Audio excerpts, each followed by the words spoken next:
চাওক আপোনালোকে কথাটো জানে যে যেতিয়া কিবা এটা জৰুৰীকালীন অৱস্থা হয় বা চৰকাৰীভাৱে যেতিয়া প্ৰয়োজন হয় তেতিয়া কিন্তু যিসকল বাছ মালিক সন্থা তেখেতসকলে কিন্তু যথেষ্টখিনি ত্যাগ স্বীকাৰ কৰে।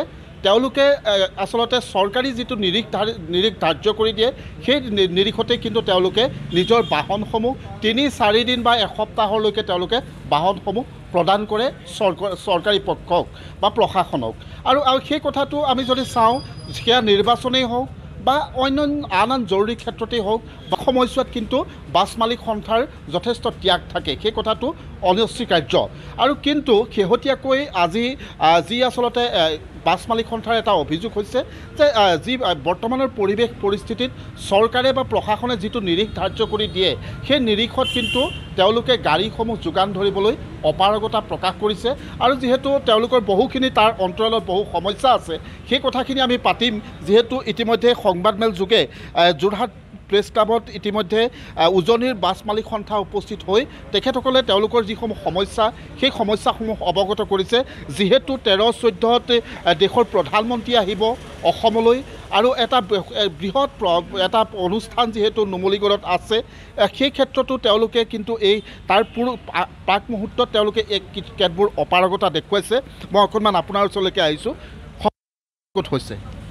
হয়, সমস্যা মানে আপোনাৰ চব অহা 14 তাৰিখে যি প্ৰধানমন্ত্ৰীৰ প্ৰগ্ৰেম আছে অসমলৈ, নুমলীগড়ত আপোনাৰ বেম্বো প্ৰজেক্টটো ইনগ্ৰেশ্যন কৰিব আৰু এখন সভা অনুষ্ঠিত হ'ব। গতিকে উক্ত সভাখনলৈ মানুহখিনিতো অনা নিয়া কৰিব লাগিব। গতিকে মানুহ অনা নিয়া কৰিবৰ কাৰণে ধৰক তিনিচুকীয়াৰ পৰাই হওক, ডিব্ৰুগড়ৰ পৰা হওক, সকলোৰ পৰা গাড়ীসমূহ আনিব লাগিব, কাৰণ এখন ডাঙৰ মিটিং হ'ব। গতিকে এইবোৰ আনিবলৈ যাওঁতে আগৰো তেনেকৈ প্ৰধানমন্ত্ৰী মহোদয় আহিছে অসমলৈ, গুৱাহাটীলৈ আহিছে।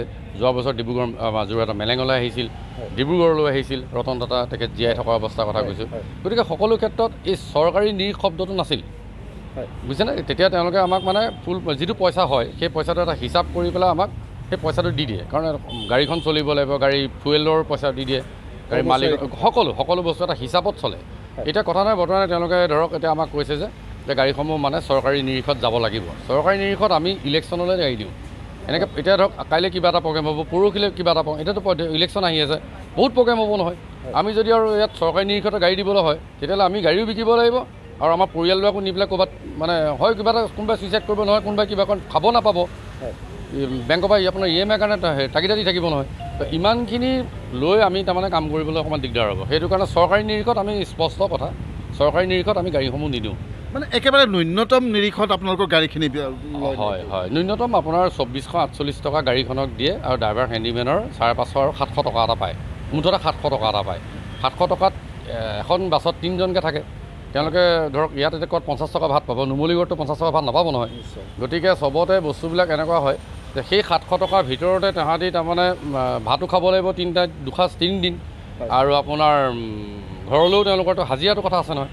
এতিয়া হাজিৰাটোতো সেই 2448 টকাটোৰ পৰা মালিকে হাজিৰাবোৰ দিব লাগিব 3 দিনৰ বা 2 দিনৰ।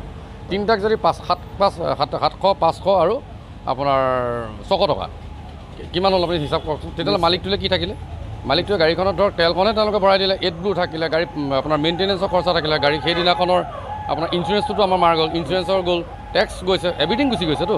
গতিকে আমি চৰকাৰী মানে মুখ্যমন্ত্ৰী মহোদয়লৈ আহ্বান যাতে চৰকাৰী নিৰিখটোৰ পৰা আঁতৰাই আগতে যেনেধৰণে দিয়ে। এতিয়া আপোনাৰ যোৱা 29 তাৰিখে অমিত শ্বাহ ডাঙৰীয়া আহিছে গুৱাহাটীলৈ, তাতোতো এইটো বস্তু হোৱা নাছিল। ইয়াৰ আগতো প্ৰধানমন্ত্ৰী মহোদয় অসমলৈ আহিছে, তাতোতো সেইবিলাক হোৱা নাছিল। গতিকে এই বস্তুটো এইবাৰ কি হ'ল? গতিকে উচিত মূল্য দিয়ক, উচিত মূল্যত আমাৰ গাড়ী সম্পূৰ্ণ যাব, কাৰণ আমি তেওঁলোকক সহায় কৰিবলৈ সদায় প্ৰস্তুত আছোঁ। মই অকণমান আপোনাৰ ওচৰত, আপুনি ক'ৰ পৰা আহিছে? আগলৈ আহিলে সুবিধা হ'ব। আহিছে মই শিৱসাগৰ। সমস্যা একেই? সমস্যা একেই। তেখেতে ইতিমধ্যে অভিজিত দাই ক'লেই আপোনালোকক যে আমাৰ যিটো নিৰিখটো আছে যে নিৰিখটো একেবাৰে কম হৈছে, মানে এইটোত দিবলৈ অসুবিধা হ'ব আমাৰ গাড়ীখিনি। আৰু আমি ইতিমধ্যে প্ৰত্যেকখন জিলাৰ পৰিবহণ বিষয়াসকলক ইতিমধ্যে আমাৰ প্ৰত্যেকখন জিলাৰ বিষয় বিভাগলৈ জনাই দিছে যে আমাক ৰেটটো বঢ়াবৰ কাৰণে, নহ'লে আমাৰ গাড়ী দিয়াত অসুবিধা হ'ব। এইটোৱে কথা। এতিয়া যদি সেই নিৰিখত আপোনালোকক গাড়ীখন চৰকাৰে আপোনালোকক আদায় নিদিয়ে তেতিয়া গাড়ী দিবলৈ অপাৰগতা প্ৰকাশ কৰা হ'ব? নিশ্চয় অপাৰগতা প্ৰকাশ কৰিব লাগিব। এইটো প্ৰকাশ কৰিছোঁ অলৰেডি আমি, আৰু এইটো অপাৰগতা প্ৰকাশ কৰিছোঁ। গাড়ীখন দিয়াটো আমাৰ দিগদাৰ হ'ব, নিশ্চয় দিয়া বহুতে অসুবিধা হ'ব গাড়ী দিবলৈ, সেইটোৱে কথাটো। আপুনি ক'ৰ পৰা আহিছে? মই ডিব্ৰুগড়ৰ পৰা আহিছোঁ। ডিব্ৰুগড়ৰ। সমস্যা একেটাই সমস্যা। আমাৰ আগৰ বক্তাই কৈ গ'ল আপোনাক যিখিনি সমস্যা আমি সন্মুখীন হৈ আহিছোঁ চাওক ইলেকশ্যন পাৰপাজত গাড়ী লৈছে চৰকাৰী নিৰিখত আমি সদায় দি আহিছোঁ আৰু সদায় দি থাকিম এইটো আমি এজ মানে ইণ্ডিয়ান চিটিজেন আমি এইটো নাগৰিক হিচাপে দায়িত্ব 100% আমাৰ দায়িত্ব আছে আমি পালন কৰিও আহিছোঁ আৰু অনাগত দিনত আমি পালন কৰি যাম কিন্তু এইবোৰ এনেকুৱা যিবোৰ প্ৰগ্ৰাম থাকে ডেভেলপমেণ্ট যিবোৰ প্ৰগ্ৰাম আছে সেনেকুৱা প্ৰগ্ৰামত এটলিষ্ট আমাক গাড়ীখিনিক যিটো আগতে পূৰ্বতে আমাক যেনেকৈ আমাক দি আহিছিলে আমি আপোনালোকৰ মাধ্যমৰে অসমৰ মাননীয় মুখ্যমন্ত্ৰীক অনুৰোধ জনাওঁ যে তেওঁ এই যিটো এই মেটাৰটোত তেওঁ হস্তক্ষেপ কৰক আৰু লগতে পৰিবহণ মন্ত্ৰী তেওঁকো মই অনুৰোধ জনাওঁ তেওঁ এই মেটাৰটোত অলপ গুৰুত্ব সহকাৰে লওক আৰু চাওক যিহেতু আমাৰো খুব ভাল লগা নাই যে ডিব্ৰুগড় পৰা আহি ডিব্ৰুগড় পৰা আহি আপোনাৰ যোৰহাটৰ প্ৰেছ ক্লাবত আমি আহি প্ৰেছ মিট দিবলগীয়া হৈছে তাৰমানে আমি কিমান কষ্টত আহি উপায়হীন মানে হোৱাতে আমি আজি ইয়াত আহি উপস্থিত হৈ পিনে আপোনাৰ লগত প্ৰেছ মিট দিব লগা হৈছে আৰু অসমক জনাবলগীয়া হৈছে যে কি কণ্ডিশ্যনত আমি ভুগি আছোঁ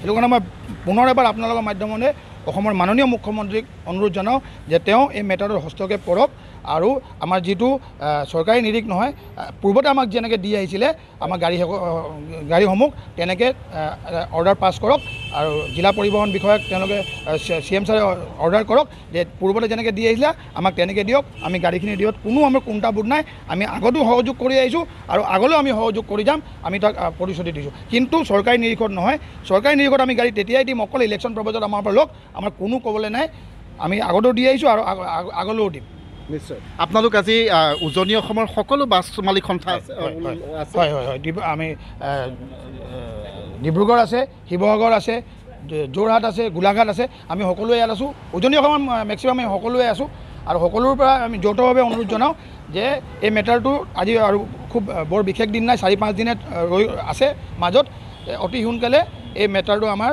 অলপ গুৰুত্ব সহকাৰে লৈ এই প্ৰব্লেমটো আমাৰ যেন ছল্ভ কৰে আমি তাৰে আশাবাদী ধন্যবাদ জনাইছোঁ এইসকল আছিল উজনি অসমৰ বাছ মালিক আৰু ট্ৰেভেলাৰ মালিক সন্থাৰ বিষয়ববীয়া আৰু তেওঁলোক আজি ওলাই আহিছে এটা কথাৰ কাৰণে মই আৰম্ভণিতে কৈছোঁ যিহেতু তেওঁলোকৰ যথেষ্ট ত্যাগ থাকে চৰকাৰী যিবিলাক কাৰ্যসূচী থাকে এই কাৰ্যসূচীসমূহত বাছ মালিক সন্থাই বা ট্ৰেভেলাৰ মালিক সন্থাই তেওঁলোকে যথেষ্টখিনি ত্যাগ স্বীকাৰ কৰে কিন্তু তাৰ বিনিময়ত তেওঁলোকে যিটো পাব লাগে তেওঁলোকৰ যিটো প্ৰাপ্য সেই প্ৰাপ্য কিন্তু নাপায় বুলি অভিযোগ উত্থাপন কৰিছে বিশেষত শেহতীয়াকৈ যি মই কৈছোঁ যে 13-14 যি আচলতে প্ৰধানমন্ত্ৰীৰ বিশেষ কাৰ্যসূচী আছে নুমলীগড়ত সেই কাৰ্যসূচীলৈ কিন্তু যিটো নিৰিখ ধাৰ্য কৰি দিয়া হৈছে প্ৰশাসনে যিটো নিৰিখত তেওঁলোকক গাড়ীসমূহ দিয়াৰ কথা কৈছে সেই নিৰিখত কিন্তু তেওঁলোকে দিব নোৱাৰিব আৰু ইতিমধ্যে তেওঁলোকে হিচাপ পৰ্যন্ত দিছে আচলতে একোখন গাড়ীত কিমান খৰচ হয় আৰু সেই খৰচৰ বিনিময়ত যে তেওঁলোকলৈ একো নাথাকেগৈ সেই কথাটো স্পষ্টভাৱে কৈছে আৰু তাৰ পূৰ্বে গোটেই বিষয়টো মুখ্যমন্ত্ৰীৰ হস্তক্ষেপ বিচাৰিছে মুখ্যমন্ত্ৰীয়ে এইসকল বাছ মালিক সন্থাৰ যি আচলতে তেওঁলোকৰ সমস্যা বা তেওঁলোকৰ যি আচলতে ক্ষোভ এই কথাখিনি অনুভৱ কৰি ইয়াৰ এটা সঠিক সিদ্ধান্ত বা সঠিক ব্যৱস্থা গ্ৰহণ কৰিবৰ বাবেও তেওঁলোকে আহ্বান জনাইছে আপুনি বিচৰা বাতৰি পাব কেৱল নিউজ 18 এপত নিউজ 18 এপ ডাউনলোড কৰিবলৈ স্ক্যান কৰক এই QR কোড গুগল প্লে ষ্টৰতো পাব এই নিউজ 18 এপ